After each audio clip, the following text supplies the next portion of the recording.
Welcome back to the channel. Today I'm talking about a stock that I have been buying, why I am buying this stock, as well as an overall portfolio review. And I'm also going to be showing you the actual portfolio so that obviously you don't think I'm lying or anything, because usually I do show a spreadsheet, and I understand that this may be it could be seen as dishonest or untransparent. And if you like the video and think it delivers more value than usual, please try one of these so that everyone can know it's a good video. Right, so jumping straight into things, I have been buying stocks. I've been building up cash, and at the moment I'm sitting at about 10% cash in my portfolio, and that's the level that I'm not really setting any targets for. The cash can build up, but I'm likely going to start using it as the prices become attractive. Recently I made a rule, and my rule was that I'm not allowed to buy any of my existing holdings or open any new holdings with a company without firstly identifying a price target in which I can base my valuation on.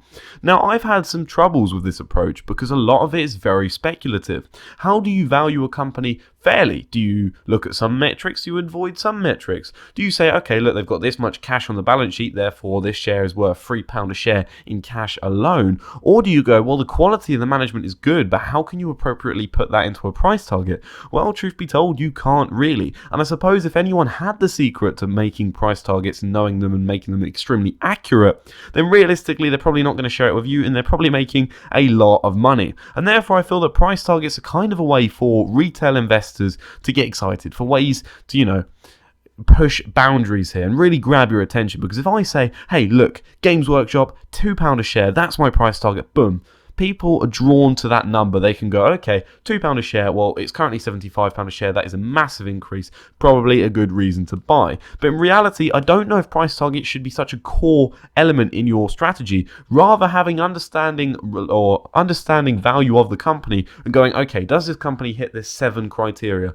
If these 7 criteria are hit, then I'm going to look to buy in. What was their average price to earnings ratio over the last 10 years? What was that in the market? Okay, that makes sense. That criteria is fulfilled. What about their growth rate? Is their earnings growth rate relative to their price to earnings ratio? Is their growth better than their price to earnings ratio if it was put 1-to-1? Well, it is. Okay, that criteria is ticked. Do they have more cash than they do debt on the balance sheet? And are they able to pay off any levels of debt with their free cash flow? Well, they do. Another piece of criteria.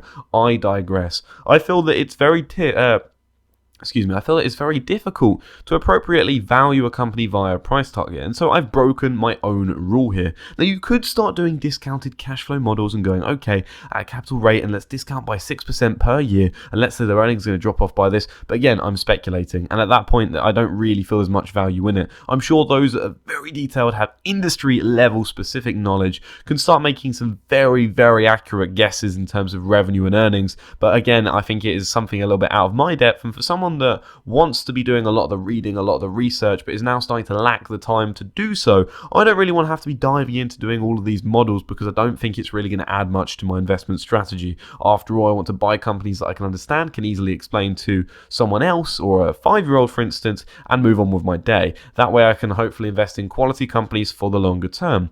And recently I've come to the realization, right, my biggest holding, which is Boohoo, and I hold a significant stake in this, and this is a driver of a majority of my losses in the portfolio. Boohoo, in my opinion, is an okay business. It was a good business during the pandemic. It was very favorable, but realistically, it's an okay business. It's not great, it's not bad, but what it is at a very attractive price point, a price point which effectively prices it for bankruptcy. If they are able to recover their earnings to a level that was 4-5 years ago, then they are looking very attractive indeed, especially when you look at their price to earnings history, albeit that reputation or the investor sentiment behind that is likely going to be tarnished because they were never unprofitable in their listed or public history. Regardless, I think there is something to be learned from it. And what I've discovered is, and again, I'm really following a lot of Warren Buffett and Peter Lynch and really trying to absorb what makes their strategies so good. And Warren Buffett was tuned into the idea of buying high quality companies at a fair price by Charlie Munger, his well, I was going to say adversary then, but you know who Charlie Munger is. And I think this is a really good point, because I think in my portfolio at the minute, I've got 2 companies, right? I've got Boohoo and I've got Games Workshop.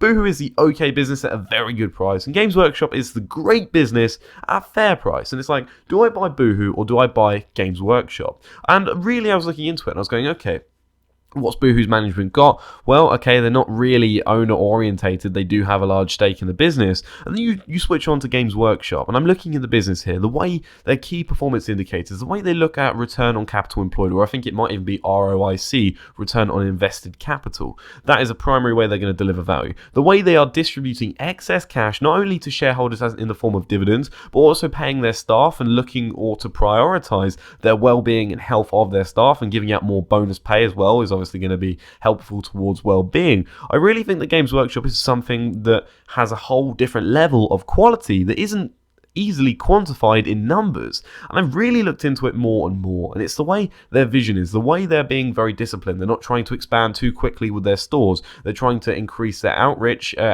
with their stores and their retail trade networks, and they're also developing their IP. And when you look at, okay, is there any competitors to Games Workshop? Well, you might argue like Hasbro. They have a few board games. Again, they have their own struggles. They've been really declining in revenue, I believe, or they've been very stagnant over the last few years, and they're not really a competitor. Games Workshop dominates the market that it's in, wargaming and strategy and miniature figures, right? And again, it's a very, very strong hobby. People are going to get into it. They're going to continue buying it because there's new releases, there's new games that are getting added, new rules even, and it becomes an addiction almost where you're like effectively buying these constantly. This has extreme market dominance, and the only real thing that really can outcompete Games Workshop here is perhaps 3D printing. But then Games Workshop, if they're going to maintain this monopolistic situation, need to focus on the quality of the models. By increasing the quality of the models, it makes 3D printers or those third parties a lot harder to achieve the results they want, and that's what Games Workshop is going to hone into. Plus, they're keeping their factories in Nottingham, right? Which means they can keep a good level of quality control. They're not doing it somewhere in a cheaper place to do so to get higher margins. They're making sure they can control the quality, and it's these fundamentals of the business that are just really attractive to me. I think at the moment they're yielding about 3.3% at the current price in terms of dividend yield. That again is an attractive amount. Their price to earnings ratio, I believe now, is at about 19 times, so that is higher than the market average of the S&P 500 over a 30-year period of about 15 to 16 times. But again, their earnings growth is normally very consistent and quite strong. That said, could it slow down in the future? Very much so. Let's say we go into a recession in the next year, the next 2 years, right? We're into a recession where consumers are going, okay, look, I need to save more of my money, interest rates are higher, I'm going to put more money in the bank, or if I haven't even got money to put in the bank, I'm going to focus on the bare essentials. Well, okay, obviously you've got food, you've got electricity, you've got your rent, you've got your house above you, and then you go to sort of, when you start moving into discretionary spend, you're going to look at items, you're going to go, well, what do I enjoy? Well, my hobbies. And I think really Games Workshop probably gives you quite a good bit of value for money in the time spent actually building the miniatures and then playing the game. I think there is a good bit of investment value to the consumer, albeit very pricey over the longer term for the time spent on it. It's like a video game, right? Where you might buy the latest FIFA game, which is, I don't know, £50. I don't know, I don't keep up with it anymore. And then you play that over the course of the year, and let's say you play it once a week. Eventually those numbers become a point where it's like you're spending less than a penny an hour just be playing that game over the year, and it works out very well. So it's great value for the consumer, although FIFA is probably a bad example for that because it's not very innovative in its game. But again, Games Workshop can do that. So lately I have been buying more shares of Games Workshop. Now you can see this in my portfolio, and I have got my free trade ISA up here. So you can see the exact amount there, right? And you can see the exact holdings I've got. There's no reason I would lie to you on this, and no one has really questioned me on this, but I wanted just to make sure, because obviously the primary point of this channel is to be transparent. It's to share what I have learned, or any of the mistakes I've made with you, and not to hide anything. There's no point in having an ego here. So there we can see I've got 20,750 shares in Boohoo, which are down 64%, and I've also got 100 shares in Games Workshop, which is down 14.8%. When we dive into the specifics, we can see my portfolio screen here. We can see that actually overall in 970 days, I'm down 50.82%. That I was about to say was not bad, but yeah, it's pretty bad overall. It's a lot better than it was. I've got, as I say, 9.5% cash on the sidelines, and I'm likely going to be deploying this to lower my average a little bit in Boohoo, but more in Games Workshop. I think Games Workshop really should own the top spot in my portfolio. It's a very high quality company that I think is trading at a fair price at the moment. And don't get me wrong, there is points where it has been trading at a premium, and it certainly has been in its history. When looking at a website called Companies Market Cap, you can see its price to sales ratio and its price to earnings ratio since it sort of changed its business model and since the new CEO came in. You could see how it's trading at a much higher premium. And now it's looking very attractive. It's trading at like 2018, 2019 levels, maybe even a bit before then. I'm thinking, you know what? The amount of growth that they've gained in this time, the share price is flat, I believe, for a year or just after the pandemic. This looks attractive to me and something I'm going to buy. So I'm buying more Games Workshop, and I likely will continue to do so.